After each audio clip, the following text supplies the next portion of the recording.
The crystal chandelier cast dancing shadows across the white tablecloth as Jasmine Reed checked her phone for the 15th time. 2 hours. She had been sitting alone at Alinea, one of Chicago's most exclusive restaurants, for 2 hours. The server had refilled her water glass so many times she'd lost count, each approach accompanied by a look of increasing pity. Her dark fingers trembled slightly as she reached for her purse, the humiliation burning in her chest like acid. The other diners had stopped pretending not to stare. She could feel their whispered conversations, their sideways glances, their assumptions about the black woman sitting alone at a table set for 2. "Miss, perhaps you'd like to—" the server began gently. "She's not going anywhere." The voice cut through the restaurant's hushed atmosphere like a blade. Deep, accented, commanding. Jasmine looked up to see a man approaching their table, tall, impeccably dressed in a charcoal suit that probably cost more than her semester's tuition. His dark hair was perfectly styled, his jawline sharp enough to cut glass, but it was his eyes that made her breath catch, intense, almost black, hand fixed on her with an expression she couldn't quite read. Without invitation, he slid into the chair across from her, his movements fluid and predatory. "He'll regret losing you," he said quietly, his Korean accent adding weight to each word. "But his loss is my gain. Welcome to Korean Mafia lovers, hey there. Please drop a comment telling us where you're watching from and don't forget to subscribe to the channel. Your support makes all the difference for us to keep bringing you these emotional stories." 3 weeks earlier, Jasmine Reed had been buried in her dissertation research at the University of Chicago's Regenstein Library, when her phone buzzed with a text from her roommate Maya. "Girl, you need to get out. When's the last time you went on an actual date?" Jasmine had stared at the message, her reflection caught in the dark window beside her study carrel. At 26, she was in her final year of graduate school, working toward her PhD in African American Studies, while juggling 2 part-time jobs to pay for rent and groceries. Dating felt like a luxury she couldn't afford, not just financially but emotionally. Every spare moment was devoted to her research on the Great Migration, every dollar carefully budgeted. But Maya was persistent. "There's this guy from my marketing class, Derek. He's cute, has a good job, and he specifically asked about you after seeing your picture." Against her better judgment, Jasmine had agreed. Derek seemed nice enough during their brief phone conversations. A finance professional, well-educated, claimed to appreciate intellectual women. When he suggested Alinea for their first date, Jasmine had been both flattered and terrified. She'd researched the restaurant online, her eyes widening at the prices. When she'd tried to suggest somewhere more casual, Derek had insisted. "A woman like you deserves the best," he'd said. Now sitting alone at the pristine table, Jasmine realized she should have trusted her instincts.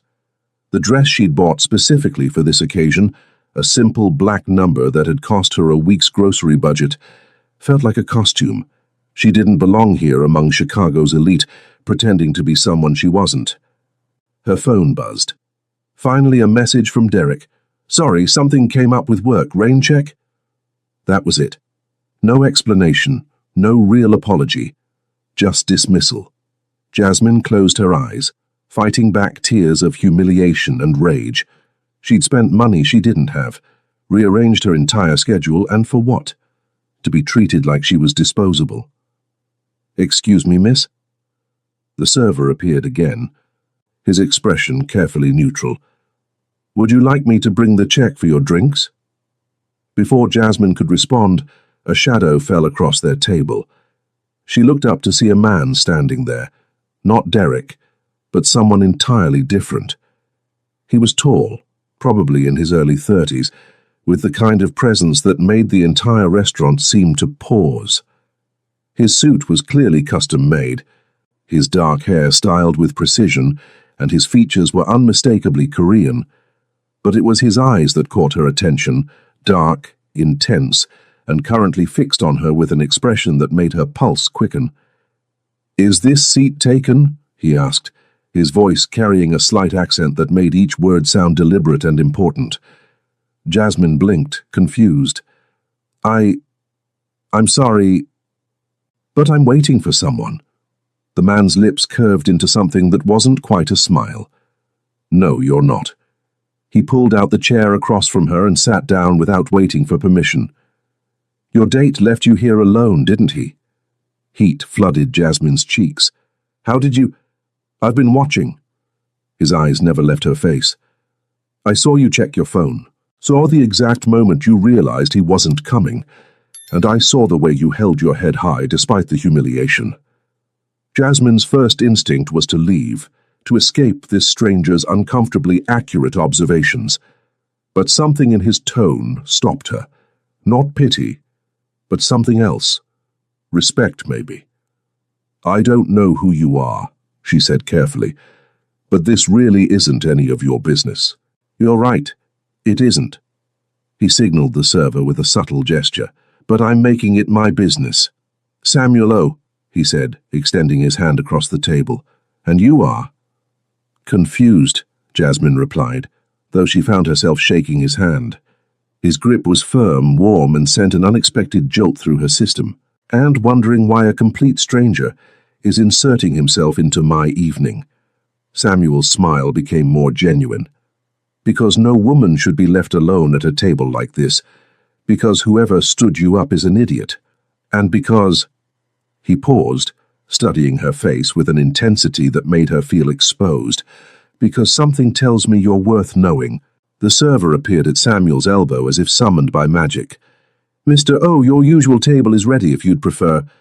We'll stay here, Samuel said, without looking away from Jasmine, and bring us the tasting menu, both of us.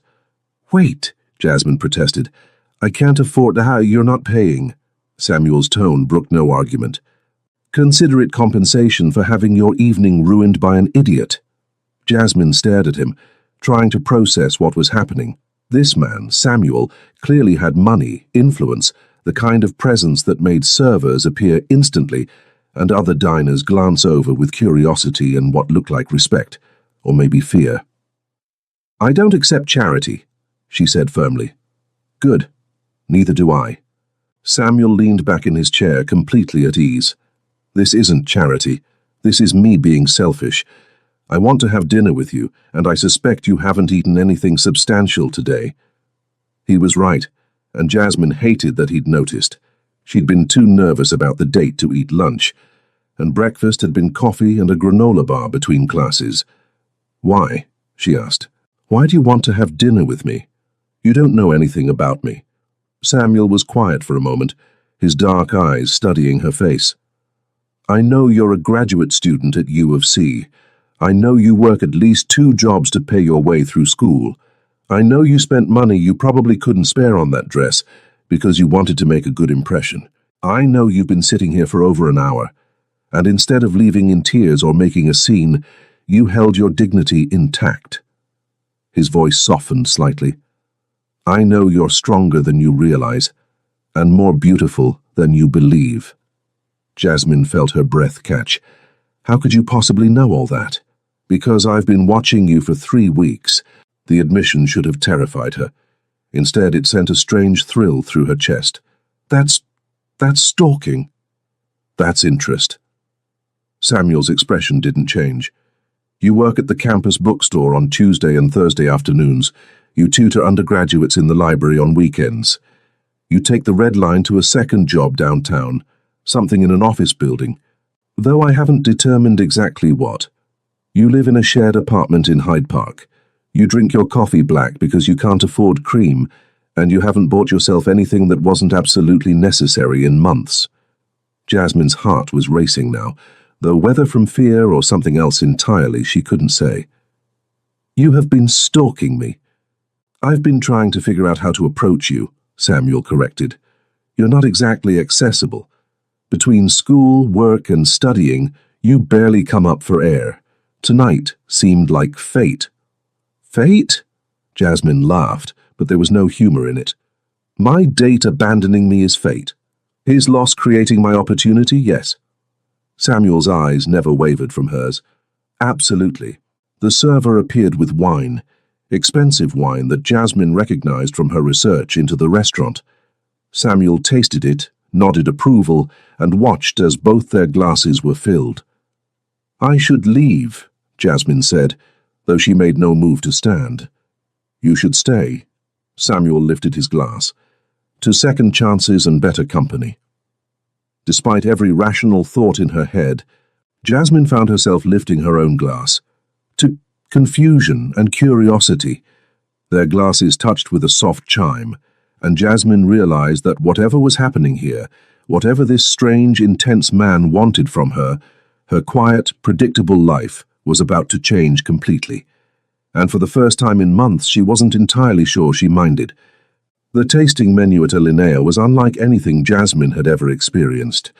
Each course arrived like a small work of art, accompanied by explanations she barely understood, and flavors that seemed to explode across her palate.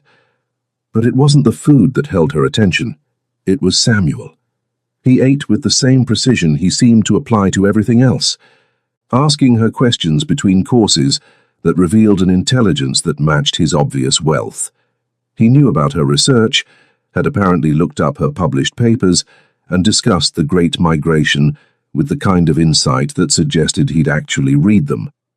"Your thesis on economic displacement pattern," he said as their fourth course arrived. "It's brilliant. The way you connected historical data to contemporary gentrification trends, most academics wouldn't have made those connections." Jasmine set down her fork, studying his face. "You really read my work?" "Every paper you've published, your conference presentation from last spring, even your undergraduate thesis." Samuel's expression was matter-of-fact, as if researching her academic career was perfectly normal behavior. "You have a gift for seeing patterns others miss." "That's—" Jasmine searched for words. "That's either really flattering or really creepy." "Both, probably." Samuel's smile was self-aware. "I don't do anything halfway, Jasmine. When something interests me, I learn everything I can about it. And I interest you. You fascinate me." The intensity in his voice made her pulse quicken. "You're brilliant, beautiful, and completely unaware of your own power. You work harder than anyone I've ever met, and you do it without complaint or self-pity. You're—" He paused, seeming to choose his words carefully. "You're real in a way that most people aren't." Jasmine felt heat rise in her cheeks. "You don't know me well enough to say that, don't I?" Samuel leaned forward slightly. "Tell me I'm wrong. Tell me you haven't spent the last 3 years pouring everything you have into your education while working yourself to exhaustion. Tell me you don't lie awake at night wondering if it's all worth it, if you'll ever actually make it out of the cycle of struggling just to survive." The accuracy of his words hit her like a physical blow. "How? Because I recognize it." Samuel's voice softened. "I know what it looks like to fight for everything you have, to be underestimated because of where you come from or what you look like, to have to work twice as hard for half the recognition." Jasmine stared at him, seeing something in his expression that hadn't been there before, vulnerability maybe, or understanding. "What do you do, Samuel? For work, I mean." Something shifted in his face, a wall coming up so quickly she almost missed it. "I run a business, import, export, primarily dealing with Korean companies looking to establish themselves in the American market." It was a smooth answer, probably true as far as it went, but Jasmine sensed there was more to it, layers he wasn't ready to reveal. The way the restaurant staff treated him, the expensive suit, the casual way he'd ordered wine that probably cost more than her monthly rent. This wasn't just successful businessman money, this was something else entirely. "That's very vague," she said. "Most businesses are boring when you break them down to specifics." Samuel's tone was casual, but his eyes remained alert. "What about you? What happens after you finish your dissertation?" The deflection was smooth, but Jasmine caught it. Still, she found herself answering. "Teaching, hopefully. There's a position opening up at Northwestern that would be perfect, but the competition is fierce. If that doesn't work out—" She shrugged. "I'll figure something out, I always do. You shouldn't have to just figure it out." Samuel's voice carried an edge of something that might have been anger. "Someone with your intelligence, your work ethic. You should have opportunities handed to you, not have to fight for scraps. That's not how the world works for people like me, Jasmine said quietly. People like you. Black women from the South Side who grew up in foster care and worked their way through community college before transferring to U of C. The words came out more bitter than she'd intended. We don't get opportunities handed to us, Samuel. We earn every single thing we get, and even then it's never enough. Samuel was quiet for a long moment, his dark eyes studying her face with an intensity that made her want to look away. Foster care, he said finally, from age 12. Jasmine lifted her chin, daring him to pity her. My mom died of cancer, no other family willing to take me in. I aged out at 18 with nothing but a high school diploma and a determination to make something of myself. And you have. Samuel's voice was soft but firm. Look at where you are now. PhD candidate at one of the best universities in the country, published researcher, brilliant mind that's going to change how people think about history and economics. Maybe. Jasmine picked at her food, suddenly self-conscious.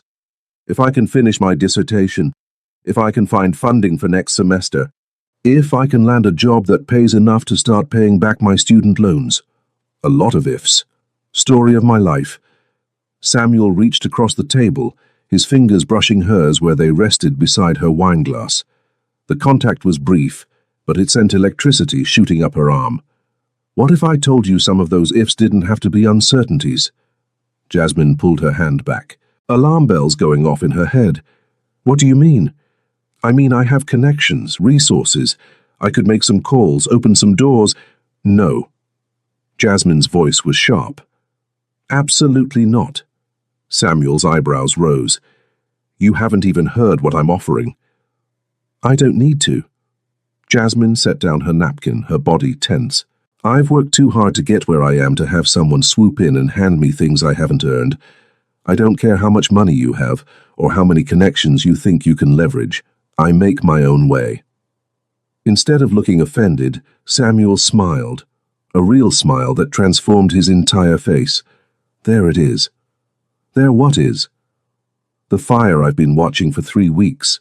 The strength that got you through foster care and community college and graduate school. His eyes were warm now, admiring. You're magnificent when you're angry. Jasmine felt her resolve waver slightly. Don't try to charm me out of being mad at you. I'm not trying to charm you out of anything. I'm trying to understand you. Samuel leaned back in his chair. And I think I'm starting to. You've been fighting alone for so long you don't know how to let anyone help you. I don't need help. Everyone needs help, Jasmine. The question is whether you're brave enough to accept it when it's offered. Before Jasmine could respond, her phone buzzed with a text. She glanced at it automatically, then felt her stomach drop. Derek, hey, really sorry about tonight. Maybe we can try again sometime? Samuel must have seen her expression change. Let me guess, the idiot who stood you up is having second thoughts. Jasmine stared at the message, feeling a familiar mix of anger and resignation.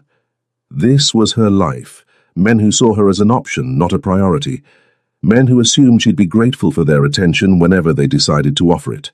He wants to reschedule, she said quietly. And what do you want? Jasmine looked up at Samuel, this strange, intense man who'd appeared in her life like something out of a dream. He was watching her with those dark eyes, waiting for her answer, as if it actually mattered to him. I want. She stopped, surprised by her own honesty. I want to feel like I'm worth someone's time. Like I'm worth showing up for. Samuel's expression grew serious. You are. You're worth showing up for. Worth fighting for. Worth everything. He paused, his voice dropping lower. He'll regret losing you, Jasmine, but that's his problem, not yours. The words sent a shiver through her, though she couldn't say why. There was something in Samuel's tone, something that suggested he meant more than just Derek's loss. What are you really offering me, Samuel? She asked quietly. Samuel was quiet for a moment, seeming to weigh his words. Dinner, conversation, the chance to get to know each other without the pressure of expectations or obligations. He paused. and maybe the opportunity to show you what it feels like to be someone's priority instead of their option. Jasmine felt her heart skip. It was a dangerous offer, she knew that instinctively. This man was dangerous in ways she couldn't even begin to understand. But sitting here in this beautiful restaurant, feeling more alive than she had in months, she found herself wanting to say yes. "I should go home," she said instead. "I have classes tomorrow and work, and you've been taking care of everyone and everything except yourself for so long, you've forgotten what it feels like to just exist in the moment." Samuel's voice was gentle but insistent. "Stay, Jasmine, finish dinner with me. Let yourself have this one night." Jasmine looked at him. This mysterious man who seemed to see straight through her carefully constructed walls. Every rational part of her brain was screaming warnings, but her heart was whispering something else entirely. "One dinner," she said finally. Samuel's smile was like sunrise. One dinner. But even as she said it, Jasmine knew she was lying to herself. This wasn't going to be just one dinner. This was the beginning of something that would change everything. And for the first time in her life, she wasn't sure she wanted to run from that change. 2 weeks after their dinner at Alinea, Jasmine found herself questioning every decision that had led her to this moment. Samuel had kept his word about one dinner, but somehow that single evening had evolved into coffee meetings between her classes, late-night phone conversations that lasted until dawn, and now this. Standing outside his penthouse apartment in the Gold Coast, holding a bottle of wine she couldn't afford, and wearing another dress that had decimated her budget. The building was everything she'd expected and more. Floor-to-ceiling windows, marble lobby, doorman who'd greeted Samuel by name and her with polite curiosity. The elevator ride to the top floor had been silent, filled with tension she couldn't quite name. "You're nervous," Samuel observed as he unlocked his door. "I'm terrified," Jasmine admitted. "This is way outside my comfort zone." Samuel paused, his hand on the door handle. "We can go somewhere else. Anywhere you'd feel more comfortable." The offer was genuine, she could hear it in his voice, but Jasmine shook her head. "No. I want to see where you live. I want to understand who you are." Samuel's apartment was a study in controlled luxury. Clean lines, expensive furniture, art that probably cost more than her annual tuition, but it was the view that took her breath away. Chicago spread out below them like a glittering carpet, the lake stretching to the horizon. "It's beautiful," she breathed, moving to the windows. "It's lonely," Samuel said quietly, coming to stand beside her. "I bought this place 5 years ago thinking it would make me feel successful. Mostly it just makes me feel isolated." Jasmine glanced at him, surprised by the admission. "You could have bought anywhere, why here?" "Because I wanted to prove I could." Samuel's reflection in the window looked tired. Poor kid from Busan makes it big in America, buys penthouse in the most expensive neighborhood. It was supposed to mean something. And does it? Samuel was quiet for a moment. It did. Until I started having dinner with a brilliant woman who sees right through all the expensive trappings to what actually matters. The words sent warmth through Jasmine's chest, but also concern. "Samuel, what do you actually do? And don't give me another vague answer about import-export."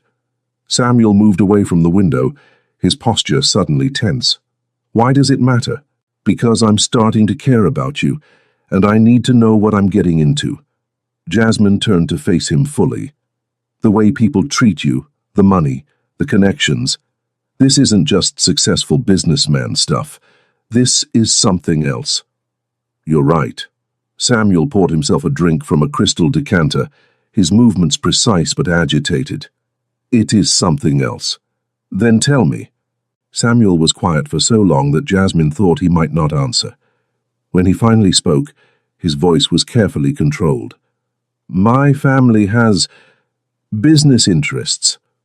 Traditional Korean businesses that sometimes require unconventional methods to protect." It wasn't a real answer, and they both knew it. But before Jasmine could press further, Samuel's phone rang. He glanced at the screen. and his entire demeanor changed. His face went hard, his body tense. "I have to take this," he said, already moving toward his study. "Make yourself comfortable. I'll be right back." But he wasn't right back. Jasmine could hear his voice through the closed door, speaking rapid Korean in a tone that sounded anything but comfortable. She tried not to listen, but the conversation grew more heated, Samuel's voice rising with what sounded like anger or frustration. When he finally emerged 20 minutes later, he looked like a different person. The relaxed, charming man she'd been getting to know was gone, replaced by someone harder, more dangerous. "I'm sorry," he said, but his voice was distant. "There's a situation I need to handle." "What kind of situation?" Samuel hesitated, and Jasmine could see him weighing how much to tell her. "Business, the kind that can't wait. At 9 o'clock at night. My business doesn't keep regular hours." Samuel moved to a closet, pulling out a jacket that looked more tactical than fashionable. "I need to go." Jasmine watched him transform before her eyes, the careful businessman facade falling away to reveal something much more primal underneath. "Samuel, what's really going on?" He stopped, looking at her with an expression that was part regret, part something darker. "You should go home, Jasmine. Take my car, I'll have my driver—" "No." Jasmine's voice was firm. "I'm not leaving until you tell me what's happening. You don't understand. Then help me understand." Jasmine stepped closer to him, close enough to see the tension in his jaw, the way his hands had clenched into fists. "I told you I'm starting to care about you. That means I don't just walk away when things get complicated." Samuel stared at her for a long moment, something shifting in his expression. "You have no idea what you're saying. Maybe not. But I know I'm not leaving." Samuel's phone rang again. He answered it with a sharp, "What?" Then listened, his face growing darker. "How many?" he asked in English, then switched back to Korean. When he hung up, he looked at Jasmine with something that might have been desperation. "There are people who want to hurt me, Jasmine. People who wouldn't hesitate to use you to get to me. If you stay in my life, you become a target." "What people? Why would they want to hurt you?" Samuel ran a hand through his hair, destroying its perfect styling. "Because of choices I've made, things I've done to protect what's mine." "What things?" Before Samuel could answer, his phone buzzed with a text. He read it and his face went white. "Fuck." "What?" Samuel looked at her, and for the first time since she'd met him, he looked genuinely afraid. "They know about you. Who knows about me?" Samuel was already moving, grabbing keys, checking something in a drawer that Jasmine couldn't see. "Pack whatever you need for a few days. We're leaving, now." "Samuel, you're scaring me." He stopped, turning to look at her with eyes that were suddenly blazing with an intensity that took her breath away. "Good. You should be scared. Because as of right now, your life is in danger, and it's my fault." "I don't understand." "There's a war happening, Jasmine. Between families, between territories, between people who solve problems with violence instead of words." Samuel's voice was hard. "All pretense gone. And I just painted a target on your back by caring about you." Jasmine felt the world tilt around her. "Families? You mean like organized crime?" Samuel's silence was answer enough. "Oh my God." Jasmine sank onto his couch, her legs suddenly unsteady. "You're in the Mafia." "It's more complicated than that." "Are you or aren't you?" Jasmine's voice was sharp. Samuel looked at her for a long moment, and she could see him making a decision. "Yes." The simple word hung between them like a bomb. Jasmine stared at him, this man she'd been falling for, trying to reconcile the gentle, intelligent person she'd come to know with the dangerous reality he'd just revealed. "I need to go home," she said quietly.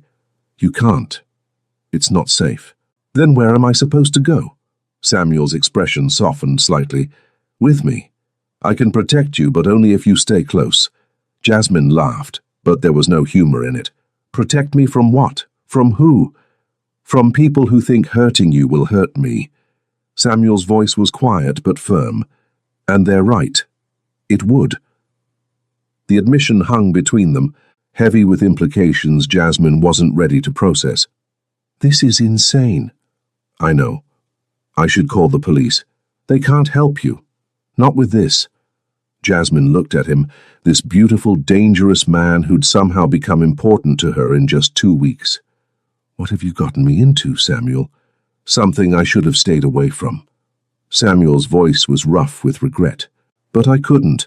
I tried to keep my distance, tried to just watch you from afar, but what? Samuel looked at her with an expression that was part desperation, part something deeper. But I fell in love with you, and now I have to figure out how to keep you alive. The words hit Jasmine like a physical blow. Love. He'd said love. Samuel. His phone rang again, interrupting whatever she'd been about to say.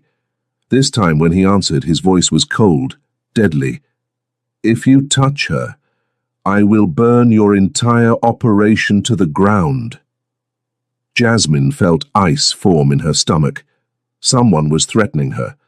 Someone knew about her connection to Samuel, and they were using it as leverage. When Samuel hung up, his face was a mask of controlled fury. We're leaving, now. Where are we going? Samuel looked at her, and in his eyes she saw something that was both terrifying and oddly comforting.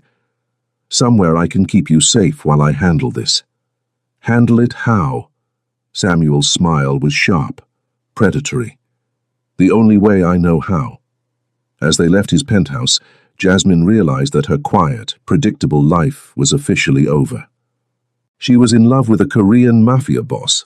There were people who wanted to hurt her because of it, and she was about to find out just how far Samuel O. would go to protect what he considered his. The terrifying part wasn't the danger. The terrifying part was that she trusted him completely. The safe house was nothing like Jasmine had expected. Instead of some dingy hideout, Samuel had brought her to a luxury cabin in Lake Geneva, Wisconsin, 2 hours from Chicago, and apparently owned by someone who owed him a favor. The place was beautiful, all stone and timber with floor-to-ceiling windows overlooking the lake. But Jasmine barely noticed the scenery. She was too busy trying to process the fact that her life had become a crime thriller overnight. "How long do we have to stay here?" she asked, watching Samuel check the locks on all the doors and windows with military precision. "Until I can neutralize the threat." Samuel's voice was clipped, professional. He'd been like this since they'd left Chicago, cold, efficient, nothing like the warm, charming man she'd been falling for. "And how exactly do you plan to do that?" Samuel paused in his security check, looking at her with an expression she couldn't read. "You don't want to know." "Yes, I do." Jasmine crossed her arms. "If I'm going to be stuck here while you handle things, I deserve to know what that means. It means I'm going to have a conversation with Park Min-ho and his associates, a conversation that will make it clear that touching you is not an option." "Park Min-ho?" Samuel's jaw tightened. "Someone who thinks he can use you to get to me. Someone who's about to learn how wrong he is." There was something in Samuel's tone that made Jasmine's blood run cold. "Samuel, you're not going to— I'm going to do whatever is necessary to protect you." Samuel's voice was flat, final. "That's not negotiable." Jasmine stared at him, seeing a side of him she'd never witnessed before.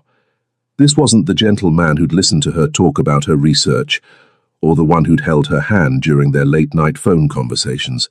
This was someone harder, more dangerous, someone capable of things she didn't want to imagine. "I never asked you to protect me," she said quietly. "You didn't have to." Samuel finally stopped his restless movement, turning to face her fully. "The moment I decided to pursue you, I made you my responsibility." "Your responsibility?" Jasmine felt anger flare in her chest. "I'm not some object you can claim ownership of, Samuel. That's not what I meant, isn't it?"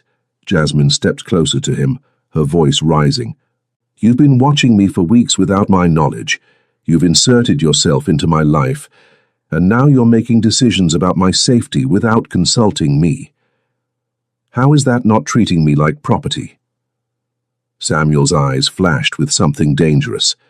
Because property doesn't matter to me the way you do. Then why does it feel like you're trying to control me? Because I am. Samuel's honesty was brutal. Because the alternative is losing you, and that's not something I'm prepared to accept. Jasmine felt her breath catch. You can't just decide that, Samuel. You can't just... Can't what? Can't fall in love with you? Can't want to keep you safe? Can't be willing to do anything necessary to make sure you're protected? Samuel's voice was rising now, his careful control starting to crack. Because it's too late for that, Jasmine. I'm already there. This isn't love, Jasmine shot back. This is obsession. The words hung between them like a slap. Samuel went very still, his face going blank in a way that was somehow more frightening than his anger had been. Maybe you're right, he said quietly. Maybe what I feel for you isn't healthy or normal or what you deserve. He paused, his dark eyes boring into hers. But it's what you have. And right now, it's the only thing standing between you and people who would hurt you without a second thought. Jasmine felt tears prick her eyes, though whether from fear or frustration or something else entirely, she couldn't say. I didn't ask for this. I know. Samuel's voice softened slightly. And I'm sorry I brought this into your life, sorry I put you in danger, sorry I can't be the normal man you deserve. He paused. But I'm not sorry I love you. Even if it is obsession, even if it's wrong, I'm not sorry. Before Jasmine could respond, Samuel's phone rang. He glanced at it, and his entire demeanor shifted back to cold professionalism. I have to take this, he said, already moving toward the door. Stay inside. Don't answer the door for anyone. Don't even go near the windows. Samuel. But he was already gone, stepping out onto the deck to take his call. Through the glass, Jasmine could see him pacing, his voice sharp as he spoke in rapid Korean. She sank onto the leather couch, her head in her hands. 3 weeks ago, her biggest worry had been finishing her dissertation and finding funding for next semester. Now she was hiding in a safe house while the man she was falling in love with planned to do God knows what to people who wanted to hurt her. Her phone buzzed with a text from Maya. Girl, where are you? You missed our study group and you're not answering your phone. Jasmine stared at the message, realizing she couldn't even begin to explain where she was or why. How do you tell your best friend that you're in hiding because your boyfriend is in the Korean Mafia? Another text from Derek. Hey, I know I screwed up the other night. Can we try again? I promise I'll make it up to you. The irony wasn't lost on her. 2 weeks ago, she would have been thrilled to hear from Derek, would have probably given him another chance despite his rudeness. Now the idea of going back to that simple, predictable life felt impossible. She'd tasted something else now, something dangerous and intense and completely consuming. Samuel came back inside, his face grim. We need to leave. What? Why? They found us. Samuel was already moving, grabbing the bag he'd packed for her. We have maybe 10 minutes before they get here. Jasmine felt panic rise in her throat. How did they find us? Does it matter? Samuel's voice was sharp with urgency. We need to go now. They were halfway to the door when the first shot shattered the front window. Samuel tackled Jasmine to the floor, his body covering hers as glass rained down around them. Stay down, he commanded, his voice deadly calm despite the chaos. Samuel, stay down and don't move. Samuel rolled away from her, and Jasmine saw him pull a gun from somewhere inside his jacket. The sight of the weapon in his hands should have terrified her, but instead she felt an odd sense of relief. Whatever was happening, Samuel was prepared for it. More shots came through the windows, systematic and precise. These weren't random attackers. They were professionals. How many? Jasmine whispered. At least 3, maybe 4. Samuel's voice was clinical, detached. They're trying to flush us out. What do we do? Samuel looked at her, and for a moment, his mask slipped. She could see fear in his eyes, not for himself, but for her. We survive. The shooting stopped abruptly, replaced by an eerie silence that was somehow worse than the gunfire. Samuel moved to the edge of the broken window, peering out carefully. "Samuel, oh!" a voice called from outside, accented English carrying clearly in the night air. "Send out the girl, and we'll make this quick." Samuel's grip tightened on his weapon. "Not happening," he called back. "You're outnumbered. There's nowhere to run." Samuel looked at Jasmine, and she could see him calculating, planning. "There's a back door that leads to the dock," he said quietly. "Boat keys are in the kitchen drawer. When I say go, you run. Don't look back. Don't wait for me. Just run." "I'm not leaving you." "Jasmine, no." Her voice was firm despite her terror. "I'm not leaving you to die for me." Samuel stared at her, something shifting in his expression. "You could have been safe. You could have stayed away from me, lived your quiet life, finished your degree." "But I didn't." Jasmine reached for his hand, surprised by how steady her own voice sounded. "I chose this. I chose you." Samuel's eyes went soft for just a moment. "Even knowing what I am, what I've done?" "Especially knowing." Jasmine squeezed his hand. "Because under all of it, you're still the man who saw me sitting alone in that restaurant and decided I was worth saving." Samuel brought her hand to his lips, pressing a soft kiss to her knuckles. "He'll regret losing you," he said quietly, echoing his words from that first night. "But I won't make the same mistake." Before Jasmine could ask what he meant, the front door exploded inward, and Samuel O., the man she'd fallen in love with despite every rational thought in her head, rose to meet their attackers with a smile that was pure predator. The gunfight lasted less than 3 minutes, but to Jasmine, crouched behind the kitchen island while Samuel moved through the cabin like a force of nature, it felt like hours. She'd never seen violence like this. Precise, calculated, deadly. Samuel wasn't just defending them, he was hunting. When the silence finally came, it was absolute. "Jasmine," Samuel's voice was soft, careful. "It's over." She looked up to see him standing in the wreckage of the living room, his shirt torn and bloodied, but alive. Whole. The relief that flooded through her was so intense it left her dizzy. "Are you hurt?" she asked, scrambling to her feet. "No."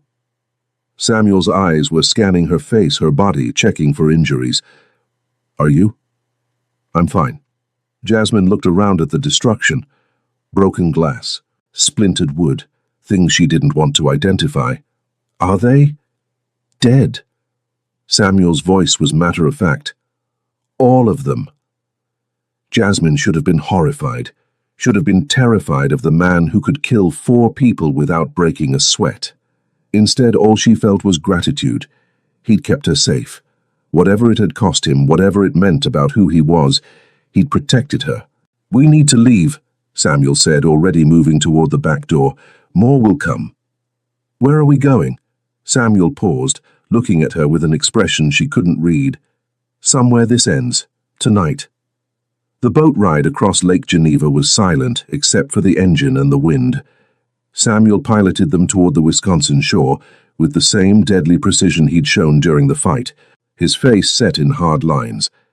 Jasmine wanted to ask questions, wanted to understand what came next, but something in his demeanor warned her to wait. They docked at a private pier where a car was waiting. Another favor called in, another piece of Samuel's carefully constructed network. As they drove back toward Chicago, Jasmine finally broke the silence. "What happens now?" "Now I finish this." Samuel's voice was cold, distant. "I should have handled Park Min-ho weeks ago before he knew about you. That was my mistake." "Handle him how?" Samuel glanced at her, and she saw something in his eyes that made her stomach clench. "The only way that ensures your safety." "Samuel, he crossed a line tonight, Jasmine. He brought you into this, put you in danger, tried to use you as leverage against me." Samuel's hands tightened on the steering wheel. "That's not something I can forgive. So you're going to kill him." It wasn't a question. Samuel's silence was answer enough. "And then what?" Jasmine asked. "What happens to us?"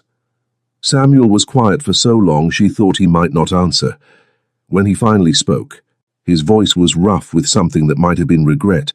Then you go back to your life, your real life, school, research, the future you've worked so hard for. What if I don't want that? Samuel's head snapped toward her, his eyes wide with surprise. What? What if I don't want to go back? Jasmine's voice was steady, sure. What if I want to stay with you? Jasmine, you don't understand what you're saying. My life, my world, it's not safe, it's not normal. You could never have the things you deserve. What things? A quiet life. Stability. A man who comes home every night without blood on his hands. Samuel's voice was bitter. Children you don't have to worry about protecting from their father's enemies. What if I don't want quiet? Jasmine turned in her seat to face him fully. What if I want you exactly as you are, dangerous world and all? Samuel pulled the car over so abruptly that Jasmine's seatbelt locked. He turned to stare at her, his face a mix of hope and disbelief. You can't mean that. I've never meant anything more in my life. Jasmine reached for his hand, lacing their fingers together. Samuel. 3 weeks ago I was sleepwalking through my life. Working, studying, existing, but not really living. Then you walked into that restaurant and everything changed. I put you in danger. You woke me up. Jasmine's voice was fierce. You made me feel alive, made me feel like I mattered, like I was worth fighting for. Do you think I want to go back to feeling invisible after that? Samuel stared at her, his dark eyes searching her face. You could die, Jasmine. Being with me, being part of my world, people will always try to use you to get to me. Then we'll handle them.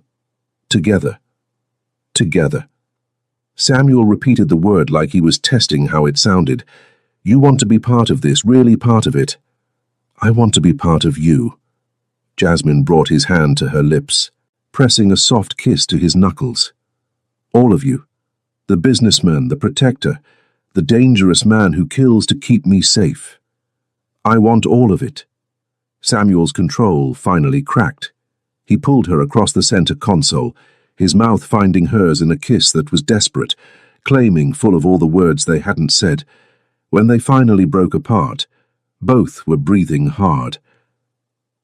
I love you, Samuel said against her lips. God help me, I love you more than my own life. I love you too. Jasmine's voice was soft but certain. Whatever comes next, we face it together. Samuel pulled back to look at her, his eyes blazing with an intensity that took her breath away. Together, he agreed. But first I have a promise to keep. They drove the rest of the way to Chicago in comfortable silence, Jasmine's hand in Samuel's, both of them understanding that they'd crossed a line tonight that there was no coming back from. She wasn't just accepting his world, she was choosing to be part of it. The warehouse in Chinatown was exactly what Jasmine had expected from a final confrontation. Dark, isolated, filled with shadows and the kind of atmosphere that promised violence. Samuel parked outside and turned to her. Stay in the car, he said. This won't take long. Samuel, please. His voice was soft but firm. Let me handle this. Let me protect you. Jasmine nodded, understanding that this was something he needed to do alone. Be careful. Samuel's smile was sharp, predatory. I'm not the one who needs to be careful tonight. She watched him walk into the warehouse, this beautiful, dangerous man she'd fallen in love with, and realized she wasn't afraid. Whatever happened in there, whatever Samuel had to do to end this threat, she would accept it, because this was who he was and she'd chosen him completely. 20 minutes later, Samuel emerged alone. His clothes were pristine, his expression calm, but there was something in his eyes that told her everything she needed to know. It was over. Is he? She asked, as Samuel got back in the car. He won't be threatening you again, Samuel said simply. No one will. As they drove away from the warehouse, Jasmine felt a strange sense of peace settle over her. Her old life was gone, burned away in gunfire and blood and declarations of love, but the new life stretching out before her, dangerous, unpredictable, but filled with a love so intense it took her breath away, felt like exactly where she belonged. So, what happens now? She asked. Samuel glanced at her, his expression soft with something that might have been wonder. Now we go home. And tomorrow, we start building a life together. Your penthouse? Our penthouse. Samuel's smile was warm, real. If you want it. Jasmine thought about her tiny shared apartment, her careful budget, her quiet, predictable life. Then she looked at Samuel, her Samuel who'd killed for her tonight, who'd offered her a world she'd never dreamed of. I want it, she said. I want all of it. Samuel brought her hand to his lips, pressing a soft kiss to her palm. Then it's yours. Everything I have, everything I am, it's yours. As they drove through the Chicago night toward their new life together, Jasmine realized that Derek had been right about one thing. She did deserve the best. She just hadn't known what the best looked like until a Korean Mafia boss had walked into her life and shown her what it meant to be someone's everything. Years later, Jasmine would look back on that night as the moment her real life began. The moment she stopped being afraid of wanting more, of taking up space, of believing she deserved love that was fierce and protective and completely consuming. The penthouse had become their sanctuary, filled with her books and his art, her research and his business calls in rapid Korean. She'd finished her dissertation, with Samuel's quiet support and connections opening doors she'd never dreamed of, and landed the position at Northwestern. But more than that, she'd found her place in Samuel's world. The other families had accepted her eventually, recognizing that Samuel O's woman was not to be underestimated or threatened. She'd learned to navigate the complex politics of his business, to read the subtle signs that meant danger, to trust in Samuel's ability to protect what was his. And she was his, completely and utterly, just as he was hers. Mrs. Oh, Samuel's voice came from the doorway, warm with affection and something deeper. Your students called. They want to know if you're available for office hours tomorrow. Jasmine looked up from her laptop where she'd been grading papers, smiling at the sight of her husband. 3 years of marriage hadn't dimmed the intensity between them. If anything, it had only grown stronger. Professor O has a nice ring to it, she said, rising to meet him, though I still can't believe Northwestern created an entire endowed chair just for me. Samuel's smile was mysterious. Talented professors are hard to find. They wanted to make sure they kept you. Samuel, Jasmine's voice carried a warning. Please tell me you didn't. I didn't do anything illegal, Samuel said, pulling her into his arms. I may have made a very generous donation to their African American Studies department, completely above board. Jasmine shook her head, but she was smiling. This was her life now, a man who moved mountains for her without her even asking, who used his considerable influence to make her dreams come true. I love you, she said, reaching up to touch his face. My dangerous, impossible, wonderful husband. I love you too, Samuel replied, his voice soft with wonder, as if he still couldn't quite believe she was his. My brilliant, beautiful, brave wife. As he kissed her, Jasmine thought about that night in the restaurant, sitting alone and humiliated, thinking her life was falling apart. She'd had no idea that the best thing that would ever happen to her was about to walk through the door and change everything. Derek had been wrong about a lot of things, but Samuel had been right about one. He would regret losing her, but his loss had become Samuel's gain and Jasmine's salvation, and she wouldn't change a single moment of the dangerous, beautiful life they'd built together.